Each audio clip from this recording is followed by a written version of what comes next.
نحمده وصلی علی رسوله الکریم اما بعد فاعوذ باللہ من الشیطان الرجیم بسم اللہ الرحمن الرحیم لم يكن الذين كفروا من اہل الكتاب والمشرکین منفکین حتی تأتیہم البینہ رسول من اللہ یتلو صحفا مطہرة فیہا کتب قیمہ وما تفرق الذين اوتوا الكتاب الا من بعد ما جاءتهم البينة وما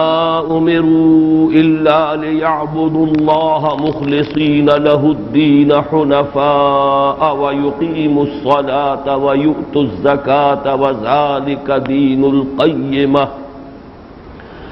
ان الذين كفروا من اهل الكتاب والمشركين في نار جهنم خالدين فيها اولئك هم شر البرية ان الذين آمنوا وعملوا الصالحات اولئك هم خير البرية جزاؤهم عند ربهم جنات عدن تجري من تحتها الأنهار خالدين فيها أبدا رضي الله عنهم ورضوا عنه ذلك لمن خشي ربه صدق الله العظيم رب اشرح لي صدري ويسر لي أمري واحلل عقدة من لساني يفقهوا قولي اللهم ربنا الہمنا رشدنا واعذنا من شرور انفسنا اللهم ارنا الحق حقا وارزقنا اتباعه وارنا الباطل باطلا وارزقنا اجتنابه اللهم ارحمنا بالقرآن العظيم واجعله لنا اماما ونورا وهدى ورحمة اللهم ذكرنا منه ما نسينا وعلمنا منه ما جهلنا وارزقنا تلاوته آناء الليل وآناء النهار واجعله لنا حجة يا رب العالمين آمین۔ سورہ بینہ ان 4 سورتوں کے سلسلے کی آخری کڑی ہے جن کے لیے میں اس سے پہلے ایک عنوان تجویز کر چکا ہوں، 4 سورہ نبوت و رسالت۔ لیکن آج میں اس سلسلے میں اعادہ نہیں کروں گا، 4 سوروں کے بارے میں اپنا میں تصور تفصیلاً بیان کر چکا ہوں، اور اس 4 سورہ کی 4 سورتوں کے مابین جو باہمی ربط اور مناسبت ہے اس کو بھی تفصیلاً اس سے پہلے عرض کیا جا چکا ہے۔ آج چونکہ وقت کم ہے اور میں یہ چاہتا ہوں کہ ایک ہی نشست میں سورہ مبارکہ کا درس مکمل ہو جائے، لہذا میں تمہیدی مضامین پر وقت صرف نہیں کر رہا۔ اس سورہ مبارکہ کے بارے میں سب سے پہلی بات کہ اس کے مکی اور مدنی ہونے میں شدید اختلاف ہے۔ یہ بات میں پچھلے درس میں عرض کر چکا ہوں کہ یہ جو جوڑا ہے سورۃ القدر اور سورہ بینہ، ان دونوں میں جہاں مضمون کی مناسبت ہے اور اشتراک ہے، وہاں ساتھ ہی یہ بھی قدر مشترک ہے کہ ان دونوں کے بارے میں شدید اختلاف ہے کہ آیا یہ مدنیات میں سے ہیں یا مکیات میں سے۔ سورۃ القدر کے بارے میں تو وہ اختلاف اتنا شدید نہیں، لیکن یہ کہ سورہ بینہ کے بارے میں تو ابھی میں چند باتیں جو عرض کروں گا اس سے اندازہ ہو جائے گا کہ یہ اختلاف بہت شدید ہے۔ بعض حضرات کے قول کے مطابق جمہور کی رائے یہ ہے کہ یہ مکی ہے، لیکن بعض دوسرے حضرات کا دعویٰ یہ ہے کہ جمہور کے نزدیک یہ مدنی ہے، گویا کہ دونوں طرف جمہور کا لفظ موجود ہے۔ ابو حیان صاحب بحر المحیط اور عبد المنعم ابن الفرس صاحب احکام القرآن نے اس کے بارے میں یہ کہا ہے کہ الاشہر انہا مکیۃ، زیادہ مشہور بات یہی ہے کہ یہ مکی ہے، یعنی جمہور کے دونوں اقوال کی مناسبت کر کے اور ان کو تولنے کے بعد اس کا فیصلہ یہ ہے ان دونوں حضرات کا۔ عجیب بات یہ ہے کہ حضرت عبداللہ ابن عباس رضی اللہ تعالی عنہما سے بھی دونوں ہی قول مروی ہیں، اگرچہ یہ کہ زیادہ جو ان کا قول قابل قبول قرار دیا گیا ہے وہ یہی ہے کہ یہ مکی ہے۔ اس معاملے میں سب سے زیادہ فیصلہ کن معاملہ جو ہے وہ حضرت عائشہ صدیقہ رضی اللہ تعالی عنہا کی رائے کا ہے. وہ اس پر جازم ہے کہ یہ سورت مکی ہے. ابن مردویہ نے ان سے یہ روایت ایک صحیح سند کے ساتھ نقل کی ہے. جہاں تک اس کے مضامین کا تعلق ہے، داخلی طور پر واقعہ یہ ہے کہ کافی رجحان ادھر بنتا ہے کہ یہ یا تو مدنی ہے اور یا یہ کہ مکی دور کے آخری زمانے سے متعلق ہے. اہل کتاب کا ذکر قرآن حکیم کی مکی صورتوں میں یقیناً جو آخری دور کی مکیات ہیں ان میں آیا ہے، لیکن جس قدر وضاحت کے ساتھ یہاں آ رہا ہے اس سے میں سمجھتا ہوں کہ ان لوگوں کی رائے خاصی قوی معلوم ہوتی ہے جو اسے مدنی قرار دیتے ہیں. لیکن یہ کہ اس کے ضمن میں خود میری ذاتی رائے بھی انہی حضرات کے حق میں ہے کہ جو اسے مکی قرار دیتے ہیں. اس کے ضمن میں پچھلی مرتبہ عرض کر چکا ہوں کہ اس میں اصل فیصلہ کن چیز جو ہے قرآن مجید کی ترتیب اور 7 گروپوں میں تمام سورتوں کا منقسم ہونا، جن میں سے ہر گروپ کے ابتدا میں ایک یا ایک سے زائد سورتیں مکی ہیں اور اختتام ہوتا ہے ایک یا ایک سے زائد مدنیات پر. یہ نظم جو ہے قرآن مجید کا، جیسا کہ ہم پورے دورہ ترجمہ قرآن کے درمیان بارہا اس کو ہم بیان کر چکے ہیں، وہ بہت ہی یہ بات جو ہے یہ رائے بڑی مستحکم اور محکم معلوم ہوتی ہے. اس اعتبار سے اگر اسے مدنی قرار دیا جائے تو پھر وہ گروپ جو ہیں وہ 7 نہیں رہتے، 8 ہو جاتے ہیں. میری اس معاملے میں رائے وہی ہے جو مولانا امین احسن اصلاحی صاحب کی ہے کہ یہ گروپ جو شروع ہوا ہے سورۃ الملک سے، یہ تمام مکیات پر مشتمل ہے. آخر میں صرف چند سورتیں مدنی آئی ہیں، ان میں اگرچہ ان صورتوں کی تعیین میں مجھے ان کی رائے سے اختلاف ہے، لیکن اصولاً یہ بات میرے نزدیک صحیح ہے کہ یہ گروپ جو ہے اکثر و بیشتر مکی صورتوں ہی پر مشتمل ہے.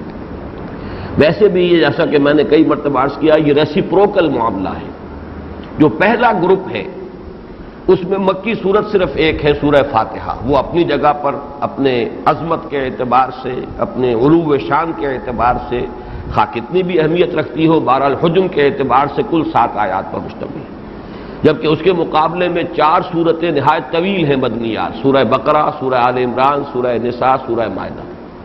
معلوم ہوتا ہے کہ اس کی بالکل عکسی نسبت ہے کہ جو قرآن کے آخری اس گروپ میں اللہ تعالیٰ نے قائم کی ہے، یہ اکثر و بیشتر تقریباً پورا کا پورا مکی صورتوں پر مشتمل ہے، سوائے چند صورتوں کے کہ جو آخر میں آئی ہیں،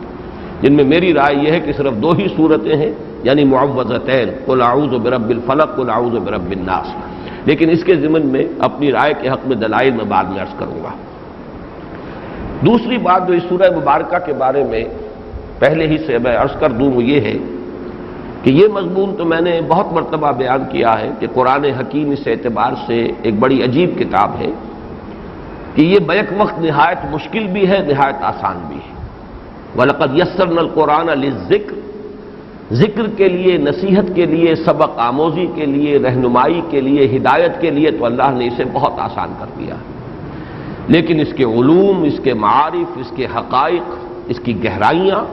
یہ واقعہ وہ ہیں کہ اس درجے کی ہیں کہ کسی انسان کے لیے ممکن نہیں ہے کہ ان کی گہرائی کو ناپ سکے. اس اعتبار سے، تدبر قرآن کے اعتبار سے یہ مشکل ترین کتاب ہے. یہ بات خاص طور پر اس سورہ مبارکہ میں بہت نمایاں ہو کر آتی ہے. اس کی کل 8 آیات ہیں اکثر کے نزدیک، اگرچہ جو بصری قراء ہیں ان کے نزدیک تعداد 9 بنتی ہے، لیکن بالعموم اس پر اتفاق ہے کہ 8 آیات پر مشتمل ہے. ان میں سے ابتدائی 4 آیات مشکل ترین مقامات میں سے ہیں قرآن حکیم کے، اور آخری 4 آیات بہت سادہ، بہت صریح اپنے مضمون پر دلالت کرنے والی محکمات میں سے، جن میں کوئی اشکال نہیں، کوئی ابہام نہیں.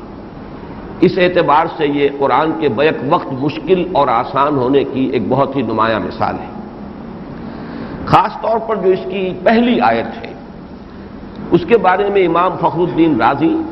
رحمۃ اللہ علیہ، صاحب تفسیر کبیر، اور علامہ سید محمود آلوسی رحمۃ اللہ علیہ، صاحب تفسیر روح المعانی، دونوں نے علامہ واحدی کا یہ قول نقل کیا ہے جو میں آپ کو سنا رہا ہوں. هذه الآیت، یہ پہلی آیت جو ہے سورہ مبارکہ کی، من اصعب القرآن نظما و تفسیرا، اس سورہ مبارکہ کی پہلی آیت جو ہے اس کی طرف اشارہ کر رہے ہیں کہ یہ آیت قرآن حکیم کی مشکل ترین آیات میں سے ہے، نظم کے اعتبار سے بھی اور تفسیر و تعویل کے اعتبار سے بھی۔ دوسرا جملہ اس سے بھی زیادہ سخت ہے علامہ واحدی کا، وَقَدْ تَخَبَّطَ فِيهَا الْكِبَارُ مِنَ الْعُلَمَاءِ، اس میں بڑے بڑے علماء جو ہیں وہ گھپلے میں پڑ گئے ہیں، یا یہ کہ وہ الجھن کا شکار ہو گئے ہیں، یا وہ تضادات کا شکار ہو گئے۔ تخبط یعنی تخبطہ کا لفظ آتا ہے، تخبطہ الشیطان من المس، یہ جو سورہ بقرہ میں آیا ہے کہ سود خوروں کا معاملہ یہ ہے کہ جیسے کوئی سراسیمہ ہو جائے اور حواس باختہ ہو جائے انسان، شیطان نے گویا کہ انہیں چھو کر اور حواس باختہ کر دیا ہے۔ یہ لفظ علامہ واحدی نے استعمال کیا، وَقَدْ تَخَبَّطَ فِيهَا كِبَارُ الْعُلَمَاء، بڑے بڑے علماء جو ہے اس میں کچھ مشکل کا شکار ہو کر، آسان ترجمہ کر رہا ہوں، کچھ پریشان ہو کر، کچھ الجھ کر رہ گئے۔ اب اس میں جو اشکال ہے، واقعہ یہ ہے کہ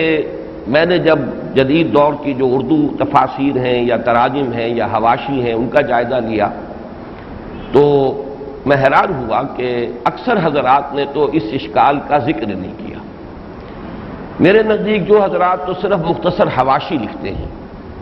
یا یہ کہ جن کا دعویٰ ہے مثلا مولانا مودودی مرحوم کا کہ میں تفسیر نہیں لکھ رہا بلکہ میں نے تو اس کو تفہیم کے انداز میں صرف اس کے بنیادی فکر، اس کی بنیادی دعوت کو عام لوگوں تک پہنچانے کے لیے یہ اس کے حواشی تحریر کیے ہیں، ان لوگوں کے لیے تو میں سمجھتا ہوں کہ شاید یہ بات مناسب ہے کہ وہ اس قسم کی بحثوں سے بچ کر نکل جائیں۔ خام خواہ کے ایک عام قاری کے ذہن کو پریشانی میں مبتلا کر دینا شاید یہ قرین مصلحت نہیں ہے، لیکن جو تفسیر لکھنے کے مدعی ہوں اور خاص طور پر جو تدبر قرآن کا دعویٰ رکھتے ہوں، ان کا یہاں سے ایسے گزر جانا کہ اشکالات کا سرے سے تذکرہ ہی نہ کریں، میرے نزدیک کسی درجے میں مناسب نہیں۔ اس معاملے میں امام فخر الدین رازی کی دیانت کا واقعہ یہ کہ اس مقام پر آ کر بہت قائل ہوا۔ یہ بات تو میں نے پہلے بھی بہت مرتبہ عرض کی ہے کہ امام رازی کا یہ بہت بڑا کارنامہ ہے کہ وہ جو عبارت ہوتی ہے آیات کی اس کا تجزیہ کر دیتے ہیں، پھر یہ کہ فیہ مسائل، اس میں کیا کیا اشکالات ہیں، کیا کیا مسائل ہیں، ان سب کی گنتی کر دیتے ہیں۔ ضروری نہیں کہ وہ ان اشکالات کو حل بھی کر سکیں، اپنی سی کوشش کرتے ہیں، وہ اپنی سے جو بھی توجیہ ہے وہ بن آتی ہے پیش کرتے ہیں، لیکن یہ ہے کہ اگر نہیں ہوتی تو اقرار کر لیتے ہیں کہ واللہ عالم۔ البتہ یہ ہے کہ اشکالات کیا ہیں، اس میں مسائل کیا ہیں، اس میں کون کون سے نحوی اشکالات ہیں یا کون کون سے معنوی یا منطقی اشکالات ہیں، ان کا بیان کر دینا میں سمجھتا ہوں کہ اس اعتبار سے بہت مفید ہوتا ہے کہ بعد کے طالب علموں کے لیے راستے کھلتے ہیں، غور و فکر کے راستے جو ہیں اسی طریقے سے آگے جو ہیں بڑھتے ہیں۔ اس اعتبار سے امام رازی کا میں ابھی ذکر کروں گا کہ یہاں پر انہوں نے کیا شکل اختیار کی ہے، البتہ یہ دیانت جو ہے ان کی اس کا میں بہت قائل ہوا یہاں، اس لیے کہ انہوں نے جو بھی اشکال معین کیا ہے اس کا حل جو ہے وہ قبول کیا ہے جو ایک بہت ہی مشہور معتزلی مفسر ہیں امام زمخشری، علامہ جار اللہ زمخشری، اکثر و بیشتر تو امام رازی جو ہیں ان کی مخالفت کرتے ہیں، ان کی رائے کی نفی کرتے ہیں، تغلید کرتے ہیں، لیکن یہاں ان کی رائے کے دامن میں پناہ لینے کے سوا امام رازی کو کوئی چارہ نظر نہیں آیا۔ تو میں یہ سمجھتا ہوں کہ اس معاملے میں بھی انہیں کریڈٹ دیا جانا چاہیے کہ جہاں اپنے فہم کی رسائی نہ ہو رہی ہو، وہاں اگر بظاہر کوئی مخالف بھی ہو یا اس سے شدید اختلاف ہو لیکن اس کی بات اگر کسی درجے میں صحیح ہو تو اس کا اعتراف کیا جائے، اقرار کیا جائے۔ میں اپنے بارے میں بھی ایک بات عرض کر دوں، یہ راز کی باتوں میں سے ہے کہ میرا معاملہ جو ہے وہ یہ رہا ہے کہ میں نے تفصیلاً اور مختلف تفاسیر کا مطالعہ جو کیا بالاستیعاب، اور وہ بھی سب کا نہیں، ظاہر بات ہے سب تفاسیر کا احاطہ کرنا کسی کے لیے ممکن نہیں، وہ چند تفاسیر جن کا کہ میں مطالعہ کرتا ہوں جبکہ مجھے کسی مسئلے میں کوئی حتمی رائے قائم کرنی ہوتی ہے۔ تو یہ محنت میں نے اب تک کی ہے یا تو اپنے مرتب کردہ اس منتخب نصاب کے لیے جو ہماری اس دعوت کی بنیاد ہے، مطالعہ قرآن حکیم کا منتخب نصاب، سورۃ العصر سے شروع ہو کر جو سورہ حدید پر ختم ہوتا ہے، تقریباً لگ بھگ وہ 2 پارے بنتے ہیں، 2 نہیں تو 2.25 2.5 پارے بن جائیں گے۔ ان کے ضمن میں تو میں نے بہرحال بالاستیعاب مطالعہ کیا، اس کے بارے میں تفاسیر کو بھی دیکھا، لیکن بقیہ قرآن حکیم کا جو میرا مطالعہ ہے اس انداز میں کہ کوئی حتمی رائے قائم کروں اور دیکھوں کہ دوسرے مفسرین نے کیا کہا ہے، یہ میرا چلا ہے صرف سلسلے وار درس کے ساتھ۔ چنانچہ اب بھی میں نے جو بقیہ صورتیں ہیں ان کے بارے میں اس انداز میں مطالعہ نہیں کیا ہے کہ کوئی حتمی رائے جو ہے میں قائم کر سکوں اور مختلف مفسرین کی آراء کے مابین محاکمہ کر سکوں کہ کون سی صحیح ہے، کون سی غلط ہے، کون سی راجح ہے، کون سی مرجوح ہے۔ یہ بھی جیسے جیسے یہ درس آگے بڑھے گا تو بقیہ صورتوں کا بھی یہ حق اپنی امکانی حد تک ادا کرنے کی کوشش کروں گا۔ اب تک بقیہ قرآن مجید کے ضمن میں یا دورہ ترجمہ قرآن کے ضمن میں جو میرے اصول رہے ہیں وہ جان لیجئے کہ 3 ہیں۔ اولاً یہ کہ قرآن حکیم کی بنیادی دعوت اور اس کی اساسی حکمت، اس کا بنیادی فلسفہ، یہ تو وہ ہے جو الحمدللہ کہ وہ جو 2.5 پارے کے لگ بھگ جو منتخب نصاب جن پر مشتمل ہے، میں نے ان کا جو گہرائی میں مطالعہ کیا ہے اس کے بنا پر اس کے اہم نکات جو ہیں الحمدللہ کہ وہ میرے فہم کی گرفت میں آ گئے۔ وہ گویا کہ میرا اساسی سرمایہ ہے جب میں قرآن مجید کو پڑھ رہا ہوتا ہوں روانی کے ساتھ یا دورہ ترجمہ قرآن، اور اس اساسی اضافے پر میں اساسی جو اثاثہ ہے اس پر میں اضافہ کرتا ہوں صرف 2 چیزوں کا۔ نمبر 1 عقل عام، جسے کامن سینس کہا جاتا ہے، اگرچہ وہ عام لوگ یہ تسلیم کرتے ہیں کہ بہت ہی ریئر کموڈٹی ہے، اگرچہ اسے کہہ دیا جاتا ہے کامن سینس، لیکن یہ عقل عام جو ہے یہ بہت ہی نایاب اور کمیاب شے ہے۔ اللہ تعالیٰ نے جو بھی اس میں سے حصہ عطا کیا ہے اس کا شکر ادا کرتا ہوں۔ اور دوسرے نظم کلام، یہ وہ چیز ہے جو خاص طور پر مولانا فراہی رحمۃ اللہ علیہ اور مولانا امین احسن اصلاحی صاحب سے جو بھی قرب رہا اور ان کی تفاسیر کا جو مطالعہ میں نے کیا وہ اس کے ذریعے سے مجھے حاصل ہوا۔ ان 3 چیزوں کی بنیاد پر میں رائے قائم کرتا رہا ہوں اور بیان کرتا رہا ہوں۔ اس سورہ مبارکہ اور اس کی پہلی آیت کے بارے میں ایک رائے ہے جو میں نے بارہا بیان کی۔ کبھی تو ایسا ہوا کہ کسی دوسرے مقام کے درس کے ضمن میں وہ مضمون آ گیا اور میں نے اس آیت کے حوالے سے اپنی رائے بیان کر دی۔ اب دورہ ترجمہ قرآن بھی میرا یہ خیال ہے کہ کم سے کم 5-6 مرتبہ تو کر چکا ہوں، اس میں بھی میں نے اپنی رائے بیان کی۔ لیکن اب جب میں درس پر پہنچا ہوں، یہ جو ہمارا مسلسل درس ہے سلسلے وار، اس کے ضمن میں جب میں نے یہ پچھلے ہی ہفتے پچھلے درس کے فوراً بعد جاتے ہی، کیونکہ میرے ذہن میں جو ایک مضامین کا تسلسل قائم ہو جاتا ہے تو ایک درس کے بعد فوراً میرا ذہن جو ہے کام کرنا شروع کر دیتا ہے اگلے درس کے لیے، تو میں نے جاتے ہی جو تفاسیر دیکھی تو میرے تو واقعہ یہ ہے کہ پاؤں تلے سے زمین نکل گئی، اس لیے کہ جو بھی اس وقت کی متداول تفاسیر ہیں اردو اور جو تراجم ہیں ان میں سے کسی میں بھی وہ بات نہیں تھی کہ جو بات میں بیان کرتا رہا ہوں۔ اس کے بعد چونکہ عربی تفاسیر میں زیادہ تر میں رجوع کرتا ہوں تفسیر کبیر سے، امام رازی کی تفسیر سے، اس میں میں نے دیکھا تو انہوں نے 7 اقوال نقل کیے لیکن ان میں بھی میری اس رائے کا کہیں نام و نشان نہیں۔ تو واقعہ یہ ہے کہ چند دن مجھ پر بڑی سخت پریشانی میں گزرے ہیں۔ میں نے بعض حضرات سے،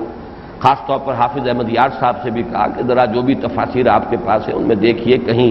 اور جو اقوال ہیں اس کے بارے میں ان کو نقل کر کے مجھے دیجیے۔ تو میں بہت شدید پریشانی کے عالم میں رہا، لیکن یہ ہے کہ اللہ کا شکر ہے، اللہ کا بڑا فضل ہوا۔ علامہ سید محمد محمود آلوسی رحمۃ اللہ علیہ، یہ ہمارے اہل سنت کے جو اس وقت کی تفاسیر ہیں عربی زبان کی جو بہت زیادہ اہل سنت کے ہاں جو مقبول ہیں، اور چونکہ یہ تقریباً 200 برس قبل ہی کی شخصیت ہے لہذا یہ زیادہ قدیم بھی نہیں ہے، اور انہوں نے احاطہ کیا ہے تمام متقدمین اور دور متوسطہ کے جتنے بھی مفسرین ہیں ان سب کا مطالعہ کر کے، بڑی ضخیم تفسیر ہے ان کی بھی،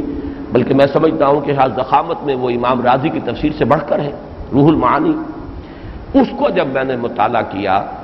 اور پھر بعد میں حافظ احمد یار صاحب بھی وہی تفسیر روح المعانی کی آخری جلد اٹھا کر لے آئے میری مدد کے لیے، لیکن الحمدللہ کہ میں پہلے ہی مراجعت کر چکا تھا۔ انہوں نے جو 10 اقوال بیان کیے ہیں ان میں الحمدللہ کہ مجھے وہ قول بھی مل گیا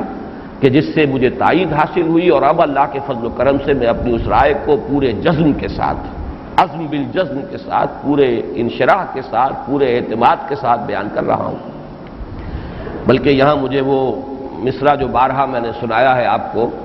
کہ مجھے پھر وہ یاد آیا کہ رکتی ہے میری طبع تو ہوتی ہے رواں، اور یہ اللہ کا فضل ہے۔ ظاہر بات ہے غور و فکر جو ہے کسی جگہ پر آ کر کوئی سوالیہ نشان سامنے آ جائے اور انسان کی سوچ جو ہے اس کے آگے کوئی ہرڈل اور رکاوٹ آ جائے، تبھی پھر جب آدمی محنت کرتا ہے، غور و فکر کرتا ہے تو پھر نئے جو گوشے ہیں وہ کھلتے ہیں۔ تو الحمدللہ کہ جو رائے میں بیان کرتا رہا ہوں وہی اسی پر مجھے پورا جزم حاصل ہوا، اور اسی کو میں آج اعتماد کے ساتھ آپ کے سامنے رکھوں گا۔ اب یہ کہ آپ نوٹ کیجئے کہ اس کی جو پہلی آیات ہیں ان میں اشکال کیا ہے، لیکن میرا یہ خیال ہے کہ آج ذرا ہم اپنی ترتیب کو بدلیں۔ پہلے اس سورہ مبارکہ کا ایک رواں ترجمہ اور ترجمے میں جو ذرا مختلف احتمالات ہیں ان کا ساتھ ساتھ تذکرہ کرتے ہوئے ہم ترجمہ مکمل کر لیں۔ لم یکن الذین کفروا من اہل الکتاب والمشرکین منفکین حتی تأتیہم البینہ، نہیں تھے وہ جنہوں نے کفر کیا اہل کتاب میں سے اور مشرکین میں سے باز آنے والے یا جدا ہونے والے۔ اب یہ دو احتمالات ہیں منفکین کے ترجمے کے، باز آنے والے یا جدا ہونے والے، حتی تأتیہم البینہ، جب تک کہ نہ آ جاتی ان کے پاس ایک روشن دلیل بینہ۔ آفتاب آمد دلیل آفتاب، جب تک کہ ایسی روشن بات نہ آ جاتی، واضح بات نہ آ جاتی، تو اہل کتاب میں سے جن لوگوں نے کفر کیا اور مشرکین میں سے جنہوں نے کفر کیا وہ باز آنے والے نہیں تھے یا جدا ہونے والے نہیں تھے۔ رسول من اللہ یتلو صحفا مطہرۃ فیہا کتب قیمہ، اور وہ بینہ کیا ہے؟ رسول، ایک بہت بلند مقام اور مرتبے والے رسول اللہ کی طرف سے، جو پڑھتے ہوں وہ صحیفے، وہ اوراق جن میں لکھی ہوئی ہوں کتابیں یا احکام جو بالکل واضح ہوں، پاکیزہ صحیفے جن میں درج ہوں کتابیں یا احکام جو بالکل سیدھے ہوں یا بالکل مستقیم اور واضح ہوں، قائم اور دائم رہنے والے ہوں۔ یہ قیمہ کے یہ تین مفہوم ہیں۔ وَمَا تَفَرَّقَ الَّذِينَ أُوتُوا الْكِتَابَ إِلَّا مِن بَعْدِ مَا جَاءَتْهُمُ الْبَيِّنَةُ، اور نہیں متفرق ہوئے یا نہیں جدا ہوئے وہ لوگ جنہیں کتاب دی گئی تھی مگر اس کے بعد کہ ان کے پاس آ چکی بینہ، روشن بات۔ وَمَا أُمِرُوا إِلَّا لِيَعْبُدُوا اللَّهَ مُخْلِصِينَ لَهُ الدِّينَ حُنَفَاءَ، یہ چار آیتیں ختم ہو چکی جاءتہم البینہ پر، جن کے بارے میں نے عرض کیا ہے کہ سارے اشکالات انہی میں ہیں، چار آیتوں میں۔ اس کے بعد وہ چار آیتیں آ رہی ہیں جو واضح ہیں اپنے مفہوم میں۔ وَمَا أُمِرُوا إِلَّا لِيَعْبُدُوا اللَّهَ مُخْلِصِينَ لَهُ الدِّينَ حُنَفَاءَ، اور انہیں نہیں حکم دیا گیا تھا مگر صرف اس کا کہ بندگی کریں، پرستش کریں اللہ کی، اس کے لیے اپنی اطاعت کو خالص کرتے ہوئے، بالکل یکسو ہو کر، یا ابراہیم کی پوری پیروی کرتے ہوئے۔ یہ بھی اس میں احتمالات ہیں بہت سے حنفاء کے مفہوم میں، وہ میں بعد میں عرض کروں گا۔ وَيُقِيمُوا الصَّلَاةَ، اور قائم کریں نماز کو، وَيُؤْتُوا الزَّكَاةَ، اور ادا کریں زکوٰۃ، وَذَلِكَ دِينُ الْقَيِّمَةِ، اور یہی ہے دین ملت قیمہ کا، یعنی اس ملت کا جو سیدھی ہے اور قائم و دائم ہے، یا یہی ہے دین جو کہ بالکل قائم و دائم ہے، سیدھا ہے، مستقیم ہے۔ ان الذین کفروا من اہل الکتاب والمشرکین فی نار جہنم خالدین فیہا، یقیناً وہ لوگ جنہوں نے کفر کیا یا جو کفر کریں گے اہل کتاب میں سے اور مشرکین میں سے، وہ ہیں یا ہوں گے جہنم کی آگ میں، رہیں گے اس میں ہمیشہ ہمیش۔ اولئک ہم شر البریہ، وہی ہے کہ جو بدترین خلائق ہیں، مخلوقات میں بدترین۔ ان الذین آمنوا وعملوا الصالحات اولئک ہم خیر البریہ، یقیناً وہ لوگ جو ایمان لائے یا جو ایمان لائیں گے وہ ہوں گے بہترین خلائق، وہ ہوں گے مخلوقات میں سے بہترین، وہ ہیں یا ہوں گے مخلوقات میں بہترین۔ جزاؤہم عند ربہم، ان کا بدلہ ہے ان کے رب کے پاس، جنات عدن، ریزیڈینشل گارڈنز، رہنے والے باغات، تجری من تحت الانہار، بہتی ہوں گی ان کے نیچے ان کے دامن میں ندیاں، خالدین فیہا ابدا، رہیں گے یا رہتے ہوئے اس میں ہمیشہ ہمیش ہمیشہ ہمیش۔ رضی اللہ عنہم ورضوا عنہ، اللہ راضی ہو گیا ان سے یا راضی ہو جائے گا ان سے، اور وہ راضی ہو گئے اس سے یا وہ راضی ہو جائیں گے اس سے۔ ذالک لمن خشی ربہ، یہ ہے ان کے لیے، یہ حصہ ہے ان کا یا اس کے حقدار ہوں گے وہ لوگ، یہ نصیب ہے ان کا جو اپنے رب سے ڈرتے رہے، جس نے اپنے رب سے خوف کھایا، اپنے رب کے سامنے کھڑے ہونے سے ڈرتے رہے، لرزاں و ترساں رہے۔ اب آئیے سب سے پہلے میں بتانا چاہتا ہوں کہ وہ اشکال اس میں کیا ہے۔